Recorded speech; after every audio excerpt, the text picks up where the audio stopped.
Cheating, or am I overthinking? Hi everyone. I'm a little lost and don't quite know what to think or do, so I was hoping for some thoughts/advice as to whether I'm overthinking things. I've been married since 2021 and have a really great relationship with my husband. We talk about everything and have never had any secrets. Of course we have our arguments too, but we've always felt that is normal in a relationship and we always get over any arguments quickly. My husband got a new job in Asia.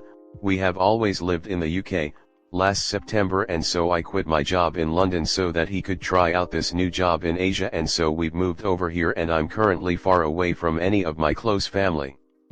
I don't want to discuss this with my family yet, due to time difference and also because I don't want to worry them until I'm sure what this is.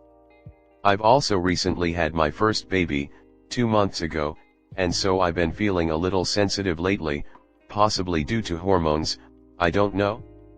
Anyway, my husband has 2 phones, a personal phone and a work phone. Lately I've noticed him using his work phone as if messaging someone, but every time I walk near him I see him turning his back to me or going into the bedroom as if he's trying to hide his work phone from me. My husband and I have a habit of where I disinfect our phones every night before we get into bed, and a few nights ago when I was doing this I happened to see a message from a female saying that he was ignoring her. Curiosity got the best of me and I opened their conversation. So it turns out they've been having late night message exchanges, at like 1 to 2 a.m, the conversations were pretty normal apart from a few sentences which I feel like I wouldn't say to someone that I'm not super close with.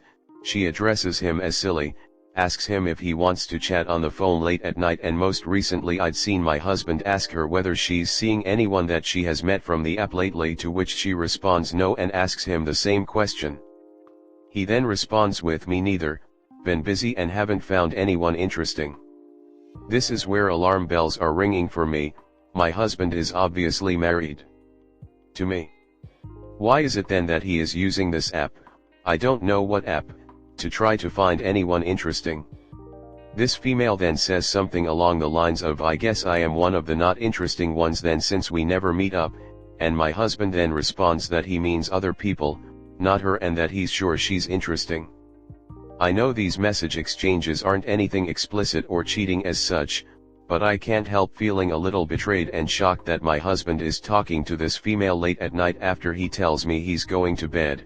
We're sleeping in separate rooms since I gave birth, as I am sleeping with my daughter at night.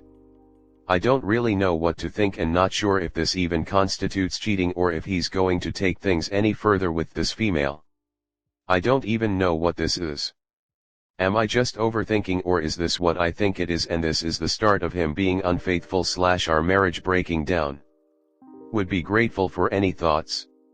Thank you all. Comnet. You are not overreacting. This is something that needs to be in the open and discuss, before it goes any further. Yes honey, it is cheating. He is trying to lure the girl into connecting with him. Doesn't matter if he has the app or not. He is trying to make it look like he is open if she volunteers. Stay strong. Confront him and keep your boundaries. Take your baby and get home. Don't be under his power or rule. He may be just enjoying the attention and feels it's harmless fun, that he has himself under control and would never meet them. The problem is everyone is hot-wired to bond physically and emotionally. That's why friendships are transparent, open, and not secret. He's playing with fire, and in time it's very high risk to escalate. Eventually he'll meet someone that holds his interest. Just like if you were dating online, you'd also find a guy you like. He's playing with fire and needs to stop. Also, he destroyed your trust. He needs a plan to rebuild trust. Time alone doesn't. And he can't say trust me. For example, no passwords anywhere including the business phone, no unaccounted for time, no going out with the guys. First, stop with the separate bedrooms. It is part of life that a baby cries at night and you hardly sleep in the first time. Also for your husband. You get up and take care of it, so he can continue to sleep. With your separate bedrooms, you may give him sleep, but at the same time you take any reference to closeness and intimacy and you have taken the first step to emotional separation with it. If you lie with him, he will no longer write to others at night because you are with him and he will be too tired to write to others. You are fresh parents, but still a married couple despite everything.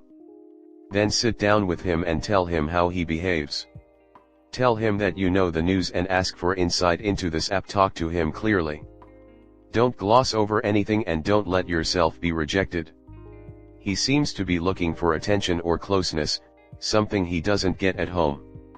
What he is doing is emotional fraud so far. I can't say whether he is aware of it. It's just a matter of time before he finds a woman in his app who wants to meet with him. You have to act now and not sit it out. If necessary, take his cell phone and write to her. Next story 2. Has a relationship of yours ever done a complete 180 for the worst? I was in a 2/3 year relationship, now 28F, 30M, with someone I thought was the one. I know, everyone says that. But I've never been treated the way he treated me, with so much respect and understanding and deep love. He moved into my place in January, and I've been dealing with health issues, fibroids, endometriosis, that I got surgery for in April. I come from a really tight-knit family and my dad is a super sensitive Arab dad with 3 girls, me being the youngest. If you know Arab culture and family, it's hard for the daughters to tell their fathers about relationships. It took my sister and her now husband years to get where they are now, and he's never been more part of the family.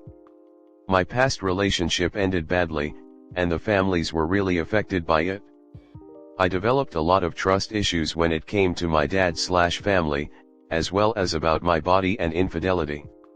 Everything was going fine, small bumps in the road and my health affected a lot of myself. I had the surgery in my hometown, and my partner came and met my dad. He's met everyone else, they loved him. I finally felt like it was the right time, and I had trusted him and his growth enough to bring him into that part of my life. The meet went well, my dad was kind and my partner was polite.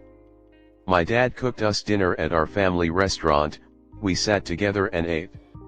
After he left my hometown to go back to work, he expressed how grateful he is for this life with me, that he loved me, that I shouldn't worry and that he'll hold down the fort until I'm back. He said he wanted to visit me again while I'm recovering and that he enjoyed being in my hometown. A few weeks later, while I'm still recovering, he tells me he's not happy over the phone. Since moving in together, the passion and excitement had gone. Like he was walking on eggshells at home. I was too much. He didn't like that I've always tried to push him to be better about his health and his career. Because I wanted a future with someone who was alive and healthy. I've supported him through his challenging growth with his relationship with food, his career, his grief, and trauma of losing his parents in a fatal car accident that he was in with them. He also didn't agree with how our family/culture is and the fact that my dad didn't know we even lived together. That we come from completely different places. I asked him if he'd cheated, and he said no, but I didn't believe him. I tried to reason with him, that all these problems can be worked on together and that we'll get better with Timur. Especially after the surgery. When we talked in person, I asked him again about the cheating and he admitted he kissed someone else. I asked if it went further and he said no, but I had a nagging feeling that also wasn't true. I asked him several times, getting angry at one point. No remorse, it seemed like he was done and there was no room for anything. He started packing his things, and the night before he left we had sex one last time. I cried a little before it was great, and it finally didn't hurt the way it used to. The morning after, I couldn't ignore my gut feeling. I looked through his phone and found messages with a woman from his work. It was so much more. Talking, hanging out, sex, getting caught at work making out, dirty messages. I told him I looked through his phone and he got really angry, as if I was in the wrong for following my gut feeling. He was building a whole other connection with someone else while I was recovering, while we were still together. I told him I lost a lot of respect for him and that he needs to leave now. That I never wanted to see him again. After that it was sad. He cried and was emotional that it was the last time we'd see each other, that I wouldn't be in his life anymore. That he always does this, hits the reboot button on his life when things get safe, tunnel vision and forgets everything else. He's reached out twice since then. I didn't reply to the first one but I replied to the second. I just don't know where to go from here. I keep holding on to hope that he'll show up one day, even though he made all my fears and insecurities a reality. The love we had was so deep.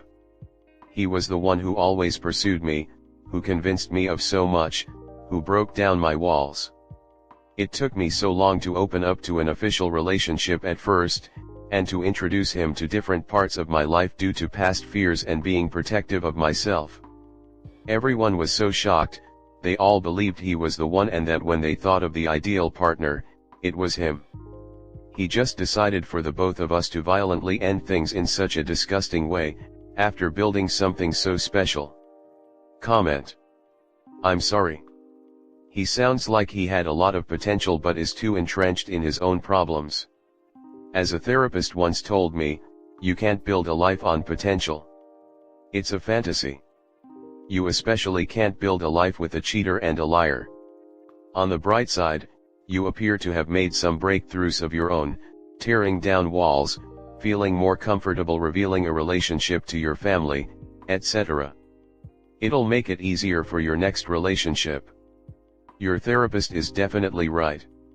I want more than ever for him to come back, to beg for forgiveness even though I know he won't, but not for the sake of getting back together because once someone betrays my trust like that there's really no going back. The potential is what kills me. He's the one who pursued me, who acted like he was all in all the time, the one who convinced me of so much over the course of 3 years. I guess you're right about the family thing. But that took a lot of time and energy and work. I just hope it doesn't mess me up or add way more time for the next one. Sorry, but it sounds like you fell in love with the lie, not the real person. The person that cheated on you during your recovery is the real him, not the person you thought you were in a relationship with. I don't think that was a coincidence, especially it being paired with meeting my dad, which was a huge, long-awaited thing that happened. But honesty communication would have changed the situation completely.